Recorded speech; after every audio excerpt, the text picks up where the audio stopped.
नमस्कार। गणित की कक्षा में आप सभी का एक बार फिर से स्वागत है। बच्चों, पिछली कक्षा में हम परिमेय संख्याओं के बारे में पढ़ चुके हैं। हमने जाना था कि परिमेय संख्याएं क्या होती हैं, धनात्मक ऋणात्मक परिमेय संख्याएं क्या होती हैं और समतुल्य परिमेय संख्याएं क्या होती हैं। तो बच्चों, हमने जाना था कि परिमेय संख्याएं वे संख्याएं होती हैं जिन्हें हम p बटा q के रूप में लिख सकते हैं और जहां p और q दोनों पूर्णांक हो और q का मान 0 नहीं होना चाहिए। इन्हें हम परिमेय संख्याएं कहते हैं और क्योंकि ये संख्याओं का भागफल होते हैं और भागफल को हम क्वोशिएंट यानी कि बड़े Q से शुरू होता है, इसलिए इसे हम बड़े Q के द्वारा दर्शाते हैं। और मैंने आपको यह भी बताया था कि परिमेय संख्याओं के अंतर्गत पूर्ण संख्याएं, प्राकृतिक संख्याएं और पूर्णांक तीनों ही समूह आ जाते हैं। इसलिए ये तीनों ही संख्याएं हमारी परिमेय संख्याएं कहलाती हैं। उदाहरण के लिए यदि मेरे पास यहाँ 4 है तो 4 एक प्राकृतिक संख्या भी है अर्थात नेचुरल नंबर, पूर्ण संख्या भी है अर्थात होल नंबर और यह एक पूर्णांक भी है। तो यदि मुझे 4 को परिमेय संख्या के रूप में व्यक्त करना है तो मैं इसके बटे में 1 लगा सकती हूँ, क्योंकि 1 लगाने से इसके मान पर कोई भी फर्क नहीं पड़ता। तो 4/1 अब मेरा p बटा q के रूप में लिखी गई एक संख्या है, इसलिए यह एक परिमेय संख्या है। इसी प्रकार -3/6 परिमेय संख्या है। अब 0 बच्चों एक विशेष प्रकार की परिमेय संख्या है, क्योंकि 0 के बटे में आप कोई भी पूर्णांक लिख सकते हैं। 0/1, 0/2, 0 इनको आप माइनस में भी ले सकते हैं, -1, 0/-2। इस प्रकार अनंत तरीके से आप 0 को लिख सकते हैं। अन्य पूर्णांकों के बटे में आप केवल 1 लगा सकते हैं, लेकिन 0 के बटे में आप कोई भी पूर्णांक व्यक्त कर सकते हैं। तो यहाँ पर हमने जाना कि ये सभी संख्याएं हमारी परिमेय संख्याएं हैं। इसके अलावा हम लोगों ने पिछली कक्षा में परिमेय संख्याओं की समतुल्य परिमेय संख्याएं निकालना भी सीखा था। तो बच्चों, समतुल्य परिमेय संख्याएं कौन सी होती हैं? जिनका मान बराबर है। वे देखने में अलग अवश्य लगती हैं, लेकिन उनका मान बराबर होता है। जैसे मेरे पास यदि p बटा q एक परिमेय संख्या है और मैं एक शून्येतर पूर्णांक अर्थात शून्य को छोड़कर कोई भी पूर्णांक, चाहे मैं माइनस के पूर्णांक लूं या मैं प्लस के अर्थात धनात्मक पूर्णांक लूं, लेकिन मुझे समान पूर्णांक से ही इसे गुणा करना है। और जब मुझे जो संख्या प्राप्त होगी शून्येतर पूर्णांक से गुणा करने के बाद अंश और हर को, वह संख्या हमारी समतुल्य परिमेय संख्या होगी। उदाहरण के लिए मेरे पास यहाँ 3/5 है, तो मुझे 3/5 की समतुल्य परिमेय संख्याएं ज्ञात करनी है। तो उसके लिए मैं क्या करूंगी, इसे अलग अलग पूर्णांकों से गुणा कर दूंगी। जैसे मैंने यहाँ पर अभी इसके अंश और हर को 2 से गुणा कर दिया, तो 3 दूनी 6, 5 दूनी 10। इसी प्रकार मैं 3/5 को 3 से भी गुणा कर सकती हूँ, तो मुझे एक संख्या प्राप्त हुई 9/15। इसी प्रकार बच्चों, मैं इसको मान लीजिए -1/-1 से गुणा कर दूं, तो मुझे प्राप्त हुआ -3/-5। इसी प्रकार अनंत तरीके से आप, क्योंकि संख्याएं पूर्णांक हमारे असंख्य होते हैं, इसी प्रकार हम असंख्य परिमेय संख्याएं, समतुल्य परिमेय संख्याएं ज्ञात कर सकते हैं। बच्चों, आज हम सीखेंगे परिमेय संख्याओं को संख्या रेखा पर कैसे निरूपित करते हैं। तो इसके लिए मेरे पास यहाँ पर एक गतिविधि है। बच्चों, आप देख पा रहे हैं कि ये एक संख्या रेखा है। इस संख्या रेखा पर सभी पूर्णांक लिखे हुए हैं, जैसे कि 0, 1, एक तरफ आपकी धनात्मक परिमेय संख्याएं हैं, एक तरफ आपकी ऋणात्मक परिमेय संख्याएं हैं। तो ये जो आपकी परिमेय संख्याएं मैं इसलिए कह रही हूं क्योंकि ये सभी जो पूर्णांक हैं ये भी आपकी परिमेय संख्या के ही रूप हैं, और इनके मध्य में जो आपको जगह दिख रही है, ये जो जगह है इसके अंदर अनंत परिमेय संख्याएं उपस्थित हैं। तो आइए जानते हैं कि हम इनके मध्य की परिमेय संख्याएं कैसे ज्ञात करते हैं। तो उदाहरण के लिए मैंने इस संख्या रेखा का एक छोटा सा टुकड़ा यहाँ पर 0 से 1 लिया हुआ है। तो देख रहे हैं आप, 0 से 1 मैंने एक संख्या रेखा का यहाँ पर टुकड़ा ले लिया है। अब मैं इसको एक बार बच्चों इस प्रकार से मोड़ देती हूँ। अब जब मैंने इसे मोड़ दिया है तो आपको यहाँ पर एक क्रीज दिखाई दे रही है।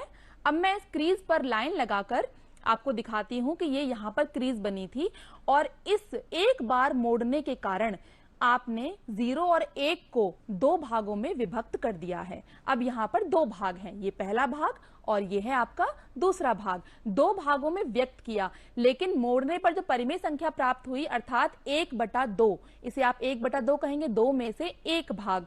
तो ये जो 1/2 आपको प्राप्त हुआ है यह एक परिमेय संख्या है, अर्थात 2 भागों में विभक्त करने पर एक परिमेय संख्या प्राप्त हुई है। बच्चों, इसी प्रकार जैसे मैंने एक यहां पर उदाहरण लिया है -1 से 0, -1 से 0 भी हमारी संख्या रेखा का ही एक ये मैंने टुकड़ा ले लिया है। अब मैं इसको बराबर 3 भागों में मोड़ूंगी, 1, 2। आप देख रहे हैं कि तीनों हिस्से बराबर हैं, तो हमें जो यहाँ पर क्रीज प्राप्त हुई है, तो ये जो पहली इसकी क्रीज होगी यह है, क्योंकि 3 भागों में विभक्त हुई है, 1, 2, 3। तो ये जो पहला हिस्सा है ये कहलाएगा 1/3, दूसरा हिस्सा कहलाएगा 2/3, और ये 3 बराबर भाग हैं, अर्थात 3 भागों में विभक्त किया तो मुझे यहाँ 2 परिमेय संख्याएं प्राप्त हुई। इसी प्रकार अगर आप इन्हें मोड़ते हुए जाएंगे तो आपको असंख्य अर्थात अनंत परिमेय संख्याएं प्राप्त होती जाएंगी। जैसे कि मैं आपको इसे करके दिखाती हूं। जैसे हमने 0 यहां पर लिया था, 0 यहां लिया था 1, और मैंने जब इसको दो भागों में विभक्त किया था तो मैंने एक यहाँ पर हमें लाइन दिखाई दी थी, तो इसको हमने नाम दिया था 1/2, अर्थात यहाँ पर हमारे 2 भाग हैं। इसी प्रकार जब मैंने अपने कागज के टुकड़े पर यहाँ -1 और 0 लिया था और मैंने इसे 3 बार मोड़ा था और 3 बराबर भाग प्राप्त हुए थे, तो हमें यहाँ पर 2 परिमेय संख्याएं प्राप्त हुई थी। तो एक, क्योंकि ये आपके ऋण में है, माइनस की तरफ जा रही हैं, तो पहली का नाम हो जाएगा -1/3, दूसरी का नाम हो जाएगा -2/3। अब बच्चों, जो ये -1 है इसको आपको ध्यान रखना है कि समतुल्य के रूप में आप इसे कैसे व्यक्त कर सकते हैं। जैसे -1 है और यहाँ पर हम 3 भाग सभी ले रहे हैं, तो अगर मैं इसके हर में 1 मान लूं तो इसका जो मान है वो -1 ही रहेगा। इसके पश्चात मैं इसे 3 से गुणा कर दूं तो ये आएगा -3/3। इसका अर्थ ये हुआ कि आप -1 को -3/3 या -4/4 या -2/2 इस प्रकार से आप इसे लिख सकते हैं। आइए अब एक उदाहरण के द्वारा इसे समझते हैं। साजिद और रौनक 2 दोस्त हैं और वो एक बिंदु से क्रमशः 2/3 किलोमीटर पूर्व में और 2/3 किलोमीटर पश्चिम में जाते हैं। साजिद 2/3 किलोमीटर पूर्व में जा रहा है और रौनक 2/3 किलोमीटर पश्चिम में जा रहा है। आप देखेंगे दोनों जो दूरी तय कर रहे हैं वे समान हैं, लेकिन उनकी दिशाएं अलग अलग हैं। मैंने आपको पिछली कक्षा में समझाया था कि जब दिशाएं अलग अलग होती हैं तो हम उनके चिन्हों को अलग अलग प्रकार से लेते हैं। और ये भी मैंने अभी आपको पिछली स्लाइड में समझाया है कि आप 1/1 को 2/2, 3/3, 4/4, 2 को 2/1, 4/2 मतलब समतुल्य के रूप में लिख सकते हैं। इससे इसके मान पर कोई फर्क नहीं पड़ता है। तो अब देखिए, मैं आपको संख्या रेखा पर करके दिखाती हूं। अभी हमने किया था 2/3 -2/3, तो 2/3 आपने 0 के बाद ये जो 1 है, 3/3 का अर्थ क्या है? 1। 0 से 1 तक आपने इसके 3 बराबर भाग कर लिए हैं, पहला भाग, दूसरा भाग, तीसरा भाग। अब बच्चों, जो पहला भाग है वो 1/3, दूसरा भाग है वो 2/3। इसी प्रकार आपने माइनस में भी यहाँ भाग कर लिए हैं, 1, 2, 3, और हर ये जो आपकी 1 है, जैसे आपका ये जो संख्या -3/3 है वो आपका -1 है। इसी प्रकार -6/3 आपका -2 है। तो जब आप -1 से आगे बढ़ेंगे, -1/3, -2/3, -3/3, -4/3, -5/3, इसी प्रकार से ये सीक्वेंस आगे चलता जाएगा।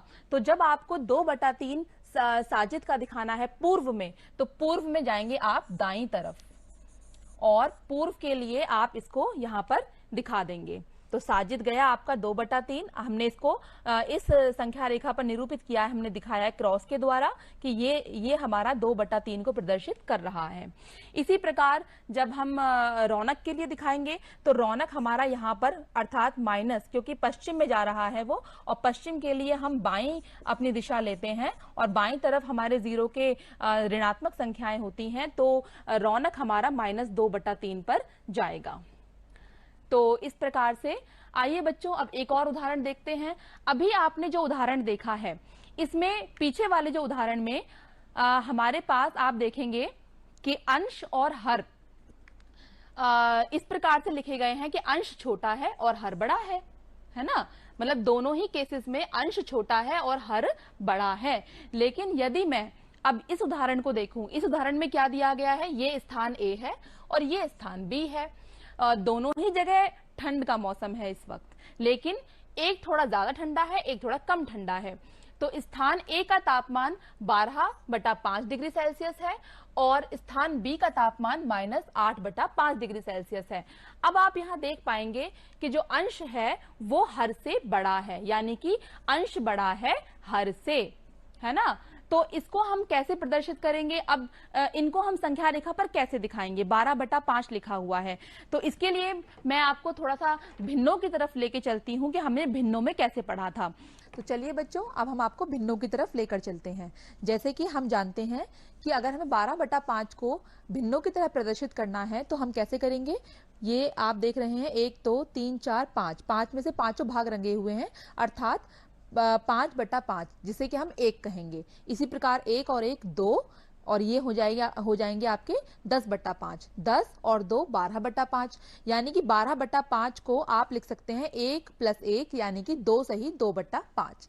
इसी प्रकार बच्चों, यदि आपको 8/5 को प्रदर्शित करना है तो आप यहाँ पर 1 पूरा लेंगे और 3 की स्लाइड यहाँ पर दिखाएंगे, तो ये आपका प्रदर्शित करेगा 1 सही 3/5 को। तो आइए अब हम यहाँ पर देखते हैं कि हमने इसे कैसे किया। तो 12/5 है, तो हमने इसे यहाँ पर इसे हमने 1 माना, इसे 1 माना, 1 सही 1 और 1 2 सही 2/5। इसी प्रकार से -8/5 को हमने यहाँ पर 1 का लिया था, जैसे कि आप देख रहे हैं कि हमने 8/5 में 5/5 यानी कि 1 और 3/5 का हमने 1 लिया है, तो ये हमारा बन गया है 1 सही -1 सही 3/5। अब देखें, तो ये आपका 0 के बाद पूर्णांक 1 0 1 2, 2 के बाद पहला दूसरा, यह आपका दर्शाएगा 2 सही 2/5 को। इसी प्रकार से -1 तक जाएंगे, 8/5 के लिए पहले आप -1 तक जाएंगे, -1 ये रहा। इसके बाद 3/5 पे जाना है, तो 1 2 3, तो ये तीसरा जो स्थान है ये आपका -1 सही 3/5 डिग्री सेल्सियस को दर्शा रहा है। तो बच्चों, अब आपने सीखा कि यदि आपका अंश छोटा है और हर बड़ा है, उस प्रकार की संख्याओं को भी आप किस प्रकार से दर्शा सकते हैं संख्या रेखा पर, और यदि आपका अंश बड़ा है और हर छोटा है तो आप इस तरीके से आप इसे संख्या रेखा पर निरूपित कर सकते हैं। बच्चों, अब हम सीखेंगे कि दो परिमेय संख्याओं के मध्य परिमेय संख्याएं कैसे ज्ञात कर सकते हैं। अब आप कहेंगे कि मैम, हमने अभी तो सीखा ही था संख्या रेखा के द्वारा कि हम परिमेय संख्याओं को कैसे दर्शा सकते हैं। मैंने आपको क्या बताया था कि यदि हम 2 भाग करते हैं तो हमें 1 परिमेय संख्या प्राप्त होती है, और यदि हम इसके 3 भाग करते हैं तो हमें इसकी 2 परिमेय संख्याएं प्राप्त होती हैं। ये हमने सीखा था ना। तो अभी हम लोग इसी विधि के द्वारा सीखने जा रहे हैं, इसे हम वैकल्पिक विधि कहते हैं। इसी विधि के द्वारा हम सीखने जा रहे हैं कि हम परिमेय संख्याएं कैसे ज्ञात कर सकते हैं। तो 2 और 3 के मध्य हमें 7 परिमेय संख्याएं ज्ञात करनी है। तो मैंने आपको क्या बताया था, जितने भाग होते हैं उससे 1 कम मानकर हमें परिमेय संख्याएं प्राप्त होती हैं। तो यदि हमें 7 परिमेय संख्याएं ज्ञात करनी है तो हम संख्या रेखा के बीच में कितने भाग कर देंगे? 8 भाग कर देंगे, बराबर बराबर 8 भाग कर देंगे। तो यहां पर देखिए, मैं आपको दिखाती हूं। पहले हमने 8 भाग किए, अब उसके बाद हमें उसे समतुल्य भी बनाना होता है उसके अकॉर्डिंग। तो 2/1 8/8 से ही आप गुणा करेंगे तो आपको प्राप्त हुआ 16/8, अर्थात 2 के समतुल्य 2 को आपने 16/8 के रूप में परिवर्तित कर लिया। इसी प्रकार आप 3/1 को, इसी प्रकार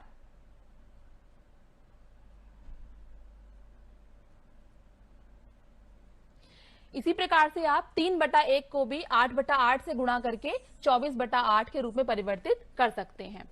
अब हम जानेंगे कि इसके बीच में कैसे हमने परिमेय संख्याएं की। तो मैंने आपको कहा 8 भाग करिए, 1 2 3 4 5 6 7 8 भाग किए 2 और 3 के बीच में। जहां हमने 2 को लिख रखा है 16/8 और 3 को लिख रखा है 24/8। तो जो इसमें पहला जो हमारी लाइन है, पहली रेखा है, वह 17/8 दिखा रही है, 18/8, 19/8, 20/8, 21/8, 22/8 और 23/8।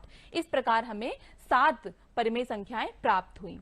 बच्चों, अब मेरे पास एक और प्रश्न है। -3 और 4 के मध्य 5 परिमेय संख्याएं ज्ञात कीजिए। तो 5 परिमेय संख्याएं यदि हमें ज्ञात करनी है तो बच्चों हमें क्या करना होगा? पहले हमें संख्या रेखा पर -3 और -4 को दर्शाइए। तो ये आपका 0 है, ये आपका यहाँ -1, ये -2, ये -3 और यहाँ आया -4। इसके मध्य 5 परिमेय संख्याएं दिखानी है। तो -3 और -4 के मध्य में दिखानी है 5। तो हम 5 में 1 जोड़ लेंगे, अर्थात हम इसे 6 भागों में विभक्त करेंगे। तो ये हमारा बन गया पहला भाग, ये 2, 3, 4, 5 और ये 6 बन गए ना 6 भाग। अब ये जो पहला भाग होगा ये आपका क्या दर्शाएगा? -3 सही क्या दिखाएगा? सॉरी,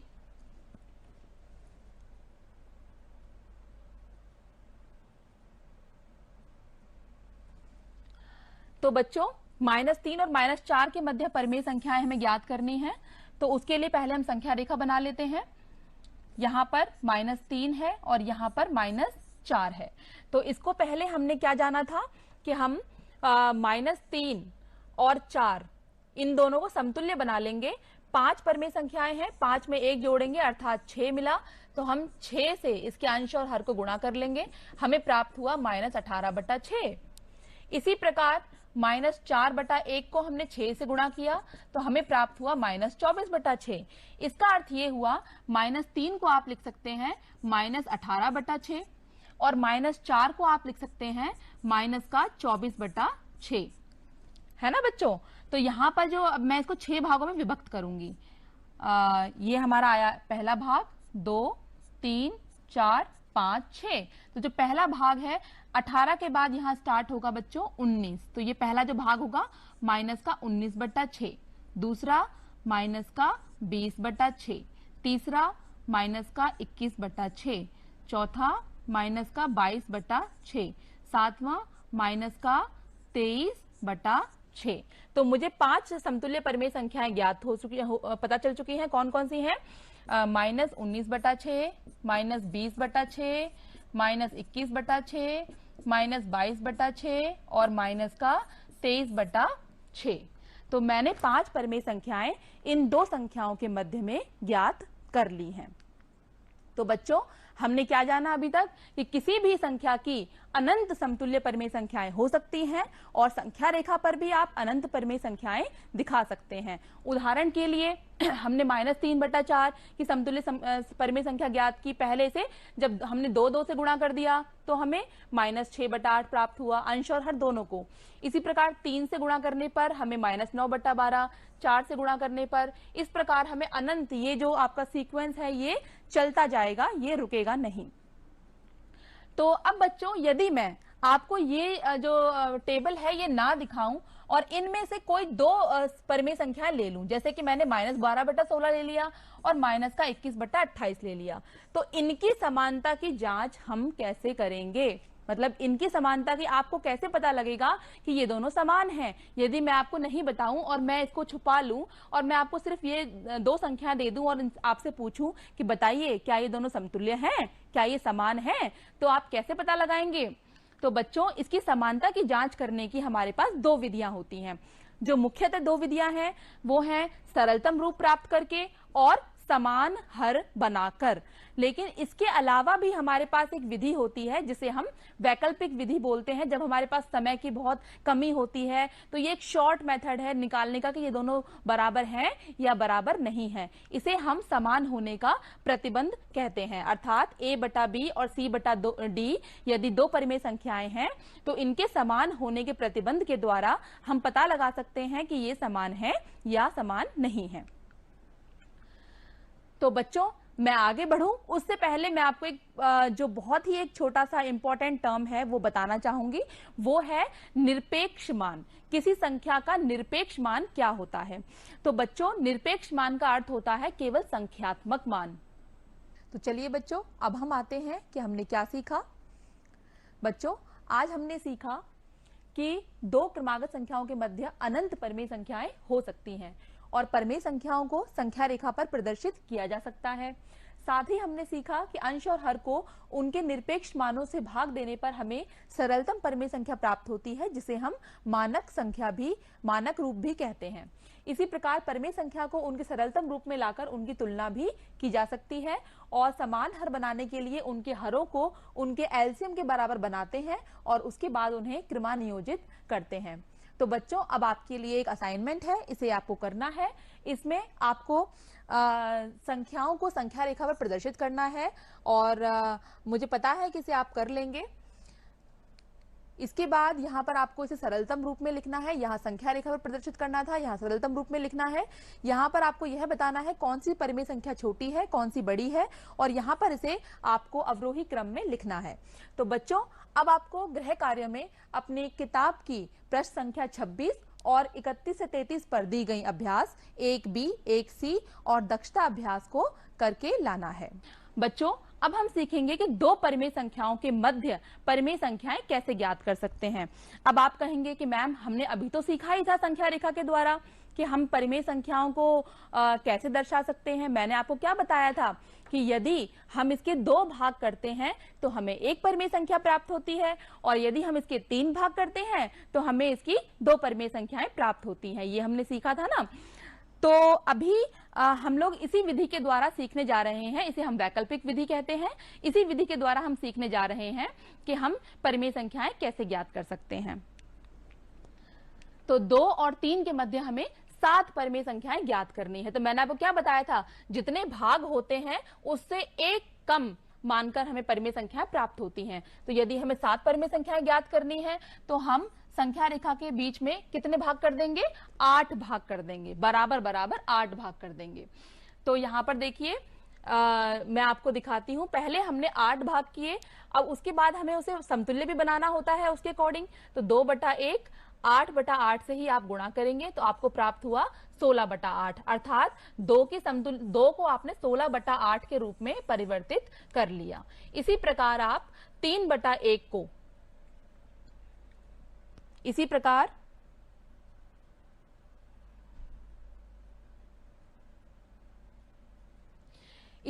से आप 3/1 को भी 8/8 से गुणा करके 24/8 के रूप में परिवर्तित कर सकते हैं। अब हम जानेंगे कि इसके बीच में कैसे हमने परिमेय संख्याएं की। तो मैंने आपको कहा 8 भाग करिए, 1 2 3 4 5 6 7 8 भाग किए 2 और 3 के बीच में। जहां हमने 2 को लिख रखा है 16/8 और 3 को लिख रखा है 24/8। तो जो इसमें पहला जो हमारी लाइन है, पहली रेखा है, वह 17/8 दिखा रही है, 18/8, 19/8, 20/8, 21/8, 22/8 और 23/8। इस प्रकार हमें 7 परिमेय संख्याएं प्राप्त हुई। बच्चों, अब मेरे पास एक और प्रश्न है। -3 और 4 के मध्य 5 परिमेय संख्याएं ज्ञात कीजिए। तो 5 परिमेय संख्या यदि हमें ज्ञात करनी है तो बच्चों हमें क्या करना होगा, पहले हमें संख्या रेखा पर -3 और -4 को दर्शाइए। तो ये आपका 0 है, ये आपका यहाँ -1, ये -2, ये -3 और यहाँ आया -4। इसके मध्य 5 परिमेय संख्याएं दिखानी है। तो -3 और -4 के मध्य में दिखानी है 5। तो हम 5 में 1 जोड़ लेंगे, अर्थात हम इसे 6 भागों में विभक्त करेंगे। तो ये हमारा बन गया पहला भाग, ये 2 3 4 5 और ये 6 बन गए ना 6 भाग। अब ये जो पहला भाग होगा ये आपका क्या दर्शाएगा, -3 सही क्या दिखाएगा, सॉरी,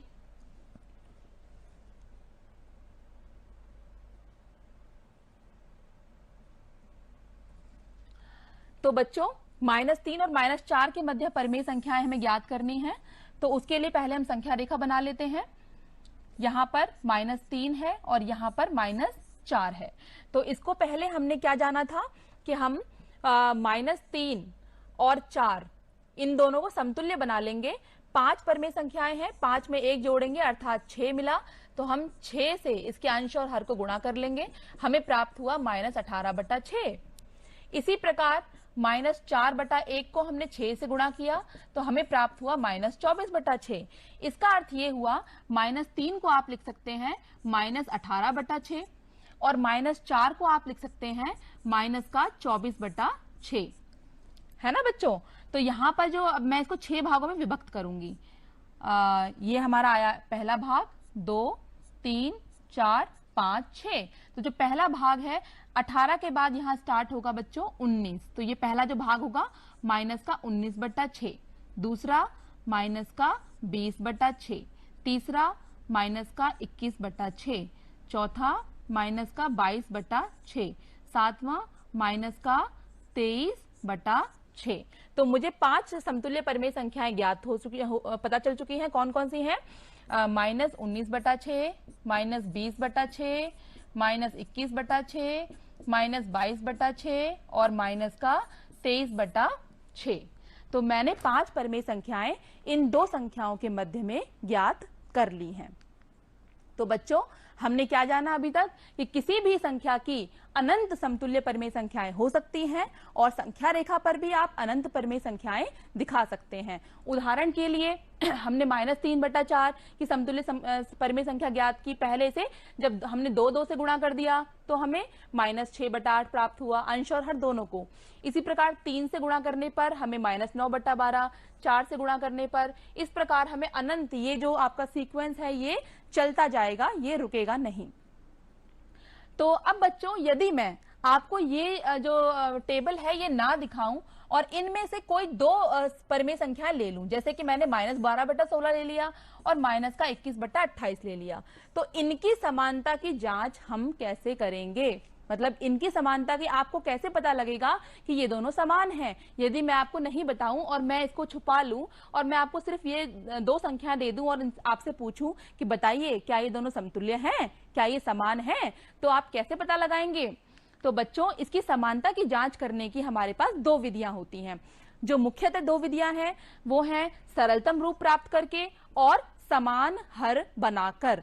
लेकिन इसके अलावा भी हमारे पास एक विधि होती है जिसे हम वैकल्पिक विधि बोलते हैं। जब हमारे पास समय की बहुत कमी होती है तो ये एक शॉर्ट मेथड है निकालने का कि ये दोनों बराबर हैं या बराबर नहीं हैं। इसे हम समान होने का प्रतिबंध कहते हैं। अर्थात a/b और c/d यदि 2 परिमेय संख्याएं हैं तो इनके समान होने के प्रतिबंध के द्वारा हम पता लगा सकते हैं कि ये समान है या समान नहीं है।